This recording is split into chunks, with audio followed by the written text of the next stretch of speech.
ಜೋಕಾರೆ sir sound ಬರ್ತಾ ಇದೆಯಾ? I am audible?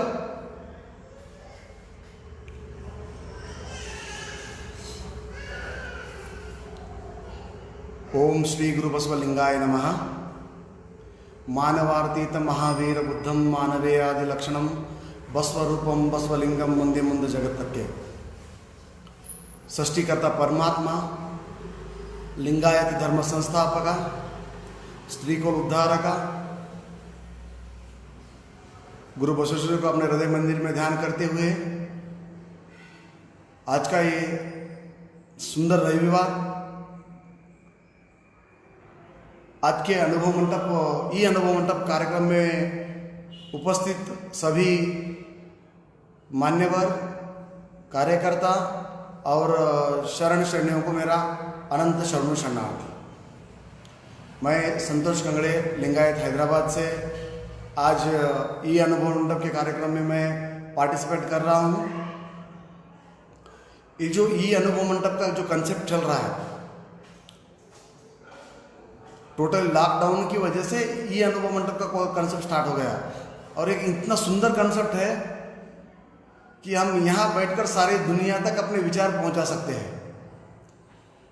Technology का हम जैसे इस्तेमाल करेंगे उसी तरह से टेक्नोलॉजी हमें काम में आएगी। तो वो मित्र जो लिंगायत सेवा संघ के मेरे सहकारी मित्र हैं, हमारे मार्गदर्शक है उन्होंने एक मिनट भाऊजी ठीक है देन ಇಲ್ಲ ನಂಗೆ ಒಂದು ಅರ್ಧ ಗಂಟೆ हाँ हमारे लिंगायत सेवा संघ के जो मार्गदर्शक और सहकारी है डॉक्टर महादेव जोकारे, शरण इंजीनियर विजय कुमार सेठे सर, किरण कोरे और मेरे जो अध्यात्म गुरु मार्गदर्शक परम पूज्य कोरणेश्वर अप्पा जी, इन सभी के प्रेरणा से जो ई अनुभव मंडप जो कंसेप्ट स्टार्ट हुआ बहुत ही सुंदर तरीके से चल रहा है। देश के कोने कोने में, दुनिया के कोने कोने में ये कंसेप्ट पहुंच चुका है। तो इस श्रावण महीने में ये अनुभव मंडप के माध्यम से 12वीं शताब्दी के और बसव तत्व आचरण करने वाले सभी शरणों का शरण जीवन चरित्र ये प्रोग्राम यहाँ पे डिसाइड किया गया। श्रावण महीने में रोज हर एक शरण आकर ये किसी शरण के जीवन चरित्र के बारे में यहाँ पे बताएंगे। ऐसे तो ये श्रावण का जो महीना है, ये महीना हमारे को बस नहीं होगा, क्योंकि श्रावण के महीने में सिर्फ 30 दिन होते हैं। हमारे पास तो 12वीं शताब्दी में 7 से 70 शरण लोग हो गए और 2.5 लाख जंगम जो धर्म प्रसारक थे वो हो गए। हर किसी का अगर से एक स्टोरी भी हम शॉर्ट में बताएंगे तो कई साल लग जाएंगे हमको शरणों का जीवन चरित्र बताने के लिए। सिर्फ 12वीं शताब्दी का, 12वीं शताब्दी के बाद में 770 शरण और बसवन्ना के बाद में 14वीं 15वीं शताब्दी में तोटोद सिद्धलिंगेश्वर, उनके बाद में महाराष्ट्र में मन्मथ स्वामी, उनके बाद में अथनी शिवयोगी, उनके बाद में हर्डेकर मंजप्पा, उनके बाद में प्रवचन पितामह फगु हकड्डी जी, उनके बाद में प्रवचन पितामह लिंगानंद अप्पा जी, उनके बाद में शतायुषी चन्नबसव पट्टदेवरु, उनके बाद में लिंगैक्य परम पूज्य शिव कुमार स्वामी जी, और उनके बाद में अभी भी कार्यरत है अपने जीवन में ऐसे परम पूज्य मेरे दीक्षा गुरु अहमदपुरकर महाराज, शिवलिंग शिवाचार्य महाराज। इन सब का जीवन चरित्र बताते बताते हमारे को कोई समय बस नहीं होगा। इनका जीवन चरित्र बताना यानी आसमान को छूने के बराबर में है, क्योंकि हमारी ऊंचाई उतनी नहीं है जितना हम इनका जीवन चरित्र बता सके। लेकिन एक छोटा सा प्रयत्न ये अनुभव मंडप के माध्यम से हमको जितना भी नॉलेज है वो हम लोगों तक शेयर करना चाहते हैं। तो आज का जो कंसेप्ट है, क्योंकि 12वीं शताब्दी में क्रांति हो गई, क्योंकि आज जिस चरण के बारे में मैं बताना चाह रहा हूँ उसके पहले मुझे 12वीं शताब्दी के बारे में बताना पड़ेगा। 12वीं शताब्दी में 770 शरण लोगों ने बसव कल्याण में क्रांति की। वचन संभाल कर रखने के लिए वहाँ पर बहुत बड़ा युद्ध करना पड़ा, वचन क्रांति करनी पड़ी, बहुत से शरणों को अपना बलिदान करना पड़ा। लोगों ने अपने जान का बलिदान देकर, अपने जीवन का बलिदान देकर वचन साहित्य का रक्षण किया। ऐसे बहुत से शरण है, शरण कक्कಯ್ಯ, हरळಯ್ಯ, मधुवरಸ, मोಳಿಗೆ ಮಾರಯ್ಯ, चेन्नई मादार चेन्नैया, मड़ीवाड़ माचीदेव, ऐसे बहुत से शरण लोगों ने अपने जीवन का यहाँ पे बलिदान दिया है वचन साहित्य रक्षण के लिए। तो 12वीं शताब्दी में तो वचन साहित्य रक्षण किया गया, वचनों को कहीं कहीं पर छुपाया गया। बसव कल्याण से लेकर उड़वी तक, बसव कल्याण से लेकर श्रीशैलम तक, बसव कल्याण से लेकर कूड़ल संगम तक, हर गांव में वचनों को वहां पे ले जाकर छुपाया गया, क्योंकि सनातनियों के हाथ में वचन ना लगे और उसे जलाया ना जाए, इसलिए उस वचन को छुपाया गया। लेकिन 12वीं शताब्दी होने के बाद तब ऐसा नियम था, जहां पर भी विभूति दिखे और किसी के गले में लिंग दिखे तो उनका सर धड़ से अलग किया जाए। सनातनियों ने ऐसा फरमान निकाला था। यह फरमान के माध्यम से लोगों ने डर डर कर वचन साहित्य लगाया, लिंग को छुपाकर अंदर डालने लगे, विभूति तो लगाना दूर हो गया, यानी लिंगायत धर्म लुप्त होने के कगार पर आ गया। तब 14वीं शताब्दी में तोंटद सिद्धलिंगेश्वर, उन्होंने फिर से आकर लिंगायत जीवन में लिंगायत धर्म को पुनर्जीवन करने का काम कर दिया। उसके बाद में 16वीं शताब्दी में महाराष्ट्र में संत शिरोमणि मनोज स्वामी जी ने लिंगायत धर्म को आगे लेकर जाने का कार्य किया। फिर से 16वीं शताब्दी के बाद में फिर से लिंगायत धर्म का प्रसार कुछ मठों में चलता रहा, लेकिन वो छुप छुप कर चलता रहा। लिंगायत धर्म क्या है क्या नहीं लोगों को मालूम नहीं होगा। तब जाकर 19वीं शताब्दी में त्रिमूर्ति का जन्म हुआ। क्योंकि मैं ये त्रिमूर्ति क्यों बोला, आज अगर वो 3 लोग ना होते तो शायद ही 21वीं शताब्दी के जो हम लोग हैं आज, हमारे तक बसव तत्व नहीं पहुंच जाता। उन लोगों ने बसव तत्व को अपने तक पहुंचाने का सबसे बड़ा कार्य किया है। तो ये 3 लोग हमारे लिए प्रातस्मरणीय हैं। हम जब भी सुबह उठते हैं बसवन्ना का जब नाम लेते हैं, उनके बाद में इन 3 लोगों का स्मरण करना बहुत जरूरी है। पहले है वचन पितामह फगु हलगड्डी जी, जिन्होंने अपना कायक पेशा, जो वकील का पेशा छोड़कर वचन साहित्य को जमा कर करके उसको प्रिंट करवाया। वचन साहित्य प्रिंट करवाने के लिए उनको अपना घर बेचना पड़ा, उनके पास में है तो साइकिल बेचनी पड़ी। उन्होंने अगर से वचन साहित्य ढूंढ ढूंढ कर प्रिंट करके हमारे नहीं पहुंचाते तो आज हम लोगों को वचन मालूम ना होते। तो इनका बहुत बड़ा योगदान है वचन साहित्य को जीवंत रखने में। उसके बाद में उन्होंने जो वचन साहित्य को ला लिया, जमा करके प्रिंट कर लिया, उस वचन साहित्य को पट्टन के पंचरात्रि हल्ली के 1 रात्रि अंते, यानी शहरों में 5-5 रात्रि निकालकर, गांव-गांव में 1-1 रात्रि निकालकर प्रवचन पितामह परम पूज्य लिंगानंद अप्पा जी ने वो वचन लोगों के पास तक, लोगों तक पहुंचाने का बहुत महत्वपूर्ण कार्य किया। उन्होंने लिंगानंद अप्पा जी बस एक गांव से निकलते थे, आज एक गांव को प्रवचन किया, कल दूसरे गांव को जाके प्रवचन किया, बसव तत्व के बारे में बताते बताते वो आगे निकलते थे। ऐसा उन्होंने महाराष्ट्र, कर्नाटक, तमिलनाडु, आंध्र प्रदेश, तेलंगाना, ऐसे राज्यों में जाकर, हर गांव-गांव में जाकर उन्होंने वहां पे प्रवचन किया। उन्होंने तो प्रवचन किया, लोगों के पास में तो वचन पहुंच गए। लेकिन लोगों को आज भी बसवण्णा बोले तो एक नंदी के समान था। क्योंकि आज भी आप देखते हैं महाराष्ट्र में कई जगह पे जब शादी के लिए खाना बनाया जाता है, लड्डू बनाए जाते हैं, तो वहां पे नंदी को रखकर पूजा किया जाता है। बसवण्णा उसे बोलते हैं वो लोग, क्योंकि उन लोगों को नॉलेज नहीं था। वृषभ यानी नंदी, तो आज भी बसवण्णा को वृषभ का अवतार मानते हैं लोग, उसकी ही पूजा करते हैं। बसवण्णा बोले तो बैल की पूजा करते हैं। ये वो उनका गलती नहीं है, यहाँ पर उनको वहां पर नॉलेज नहीं था उस चीज का, इसलिए वो लोग वृषभ को ही बसवण्णा समझकर पूजा करते थे। लेकिन एक महान व्यक्ति का जन्म हुआ, जिस महान व्यक्ति ने बसवण्णा को लोगों के दिल दिल तक पहुंचा दिया, बसवण्णा को एक राजकीय स्टेज पर लाके खड़ा कर दिया, बसवण्णा ने जो एक सामाजिक स्टेज पर लाने का बहुत महत्वपूर्ण कार्य किया, उस महान व्यक्ति का नाम था परम पूज्य शरण हर्डेकर मंजप्पा, जिनका जन्म कर्नाटक के शिरसी तालुका के बनवर्सरी गांव में हुआ।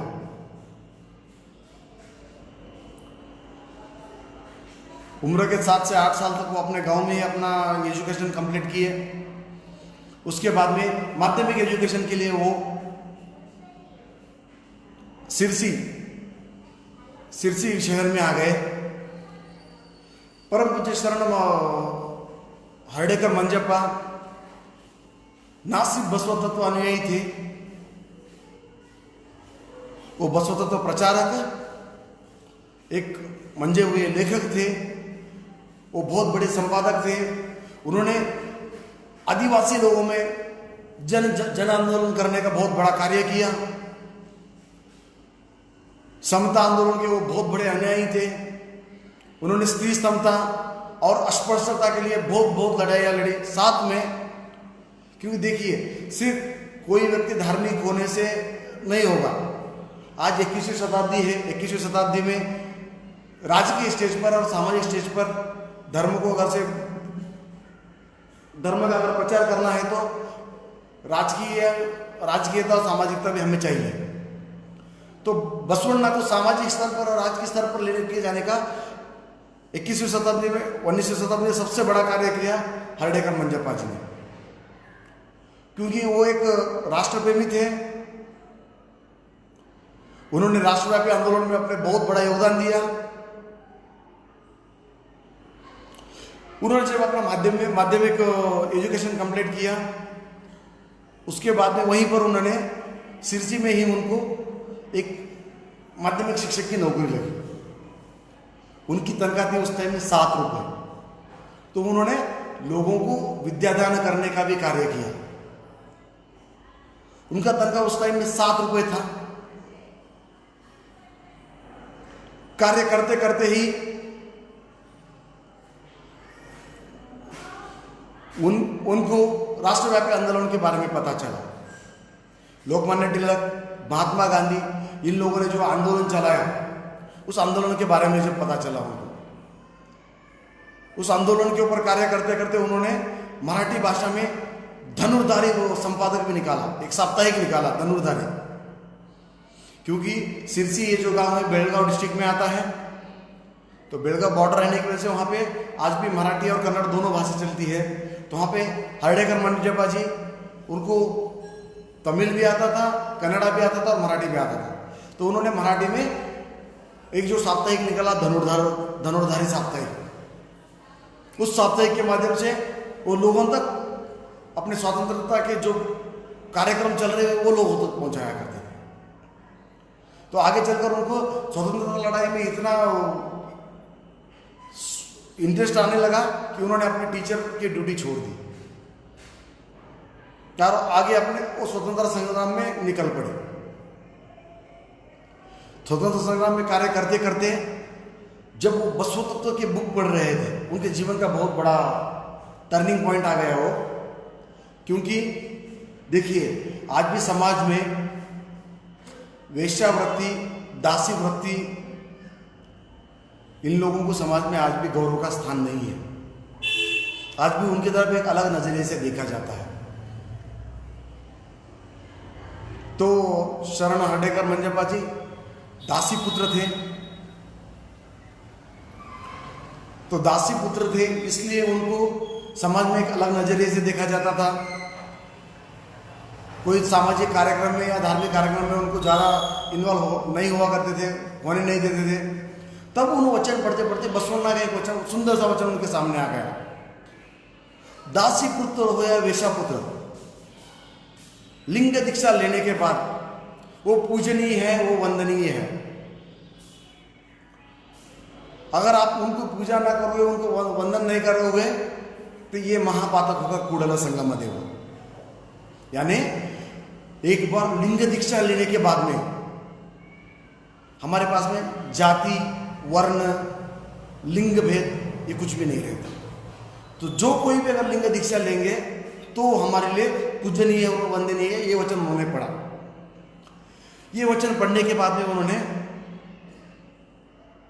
अथनी शिव योगी के पास चले गए और उन्होंने लिंग दीक्षा देने के लिए उनके पास में मांग की। तब अथनी शिव योगी विचार में डूब गए, क्योंकि उस समय ऐसा था, संप्रदायी लोग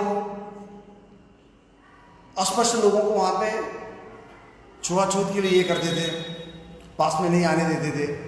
तो दासी पुत्र और वेश्या पुत्र है बोले क्या, उनको उस पर दूर रखा जाता था।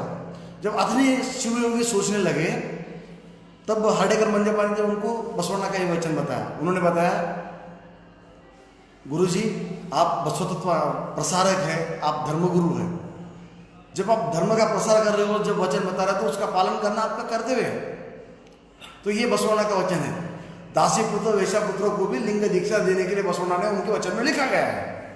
तो आप इस वचन के माध्यम से नडिदंते नुडे आधे जन्म कड़े, नुडिदंते नडे आधे जन्म कड़े, यानी जो हम बोलते हैं उसको हमारे को जीवन में आचरण करना चाहिए। वचन सिर्फ बोलने के लिए नहीं है, उसको जीवन में आचरण करना है।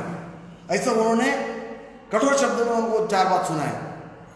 तब जाकर अथनी शिव योगी ने मृत्युंजय स्वामी जी के पास में भिजाकर उनको लिंग दीक्षा लेने के लिए बताया। जब वो मृत्युंजय स्वामी के पास चले गए तो मृत्युंजय स्वामी जी ने बताया, परम पूज्य हमारे गुरु जी का आपके ऊपर कृपा हो गया है, मैं आपको दीक्षा दूंगा, लेकिन आपको दीक्षा लेकर तुरंत ही ये गांव खाली करके जाना पड़ेगा। क्यों बोले तो जब संप्रदायवादी लोग, लिंगायत में भी संप्रदायवादी लोग थे, आज भी लिंगायत खुद को उच्च श्रेष्ठ के ब्राह्मण समझते हैं, लिंगी ब्राह्मण समझते हैं, लेकिन उनको नहीं मालूम 12वीं शताब्दी में हम अस्पर्श थे।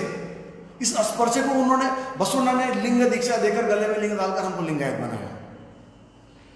लेकिन आज भी हम लोग वही समझते हैं। तो 19वीं शताब्दी में भी वही सिचुएशन था। तब मृत्युंजय स्वामी जी ने बताया, मैं आपको दीक्षा दूंगा, आप दीक्षा लेकर तुरंत यहाँ पर खाली करके चले जाइए, नहीं तो संप्रदायवादी लिंगायत लोग आकर मेरा मठ भी खाली करेंगे और आपको जान से मारेंगे। तब उस बात को मान्य कर परम पूज्य हर्डेकर अप्पा जी ने वहाँ पे लिंग दीक्षा लेकर लिंगायत धर्म का उन्होंने स्वीकार किया। आगे चलकर उन्होंने बहुत से साप्ताहिक, मार्मिक, ये सब वचन संपुट और बसव जीवन चरित्र, विवेकानंद जीवन चरित्र, बौद्ध जीवन चरित्र, गांधी जीवन चरित्र, ऐसे बहुत से बुक्स उन्होंने लिखे। क्योंकि वो बहुत बड़े संपादक थे, वो बहुत बड़े लेखक थे। उन्होंने अपने जीवन में तकरीबन 88 बुक्स लिखे, जिसमें उन्होंने बहुत से शरणों के जीवन चरित्र, उनके कार्य, ये सब चीज़ों को उन्होंने वहाँ उस ग्रंथ के माध्यम से लिखा है।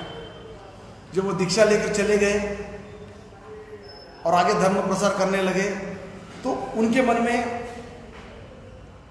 एक छोटी सी चीज़ आ गई, क्योंकि वो जब सामाजिक कार्य किया करते थे तो संघ के साथ में भी जुड़े हुए थे। तो उनके मन में एक ये आ गया कि सब महापुरुषों की जयंती होती है। क्योंकि देखिए आज बड़े बड़े मठाधीश लोग, हजारों मठ है कर्नाटक और महाराष्ट्र में, बड़े बड़े मठाधीश लोग आज बसवण्णा का नाम लेकर जीते हैं, लेकिन बसवण्णा को लोगों तक पहुंचाने का काम, बसवण्णा की जो पहली जयंती करने का काम किसी मठाधीश ने नहीं किया। बसवण्णा की पहली जयंती करने का काम परम पूज्य शरणम हर्डेकर मंजप्पानी ने किया, जिसको समाज दासी पुत्र और वेश्या पुत्र कहते थे। ऐसे एक व्यक्ति ने बसवण्णा जी की बसु जयंती, पहली बसु जयंती मृत्युंजय स्वामी जी के साथ में मिलकर पहली बसु जयंती उन्होंने 1912 में बेलगांव में की। देखो कितना बड़ा महान कार्य किया उन्होंने।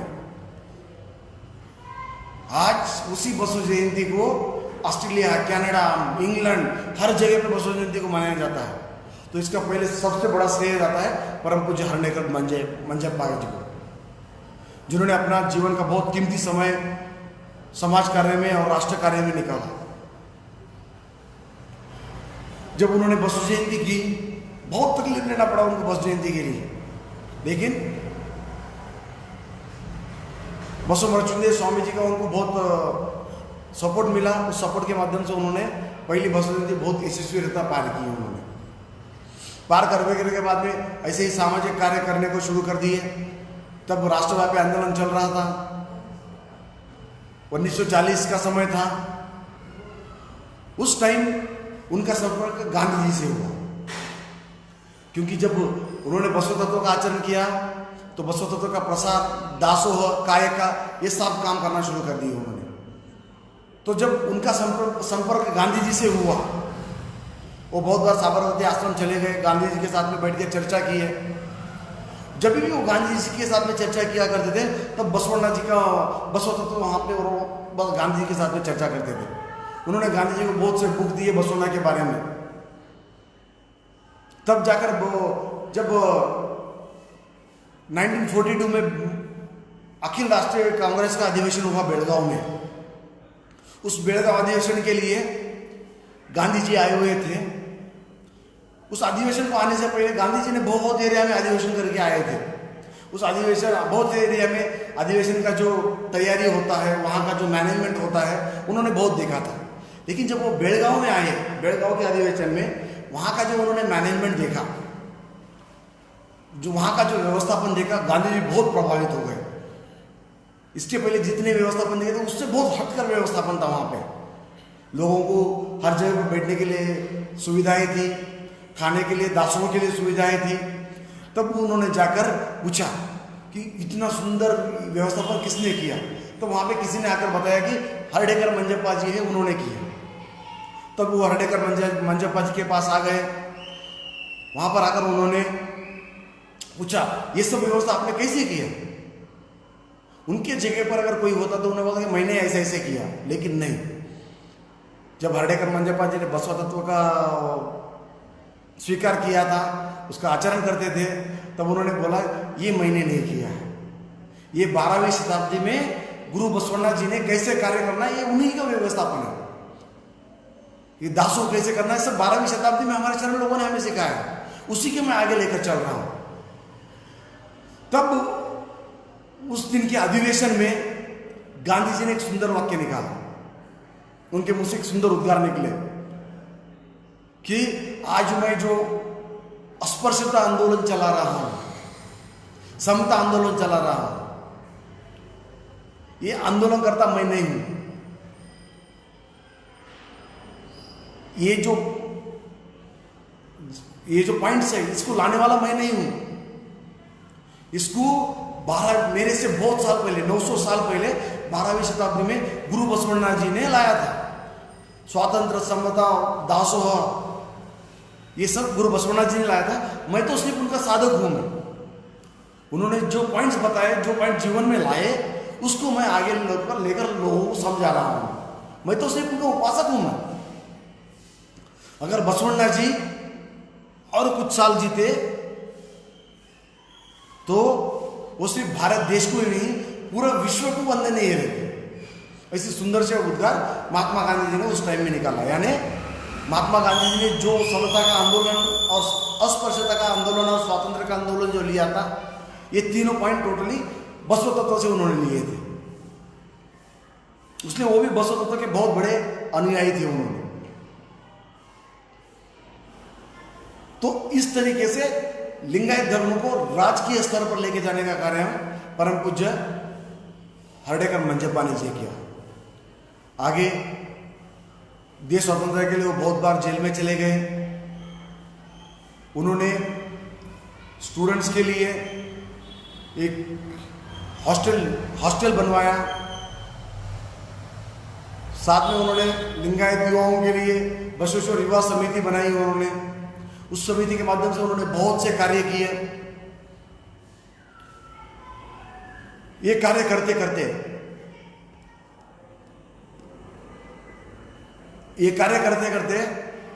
1942 में, क्योंकि देखिए जो हम कार्य करते हैं उसका फल हमें मिलना बोल के जरूरी नहीं है। क्योंकि एक अगर हम कोई बीज बोते हैं किसी झाड़ का, आम का या बबूल का, आम का या इमली का जो बीज बोते हैं, उसका आम खाने को हमें नहीं मिलता है, आगे हमारी पीढ़ी को मिलता है। तो स्वतंत्रता संग्राम में बहुत से शरणों ने, लिंगायत शरणों ने बहुत से आंदोलन किया, वैसे हर्डेकर मंजप्पा ने भी ये किया, लेकिन स्वतंत्रता संग्राम का जो उदय था, स्वातंत्र्य दिन का जो उदय था, वो उदय वो देख नहीं पाए। 1947 में, उसी साल में जनवरी महीने में उन्होंने वो लिंगायत हो गए।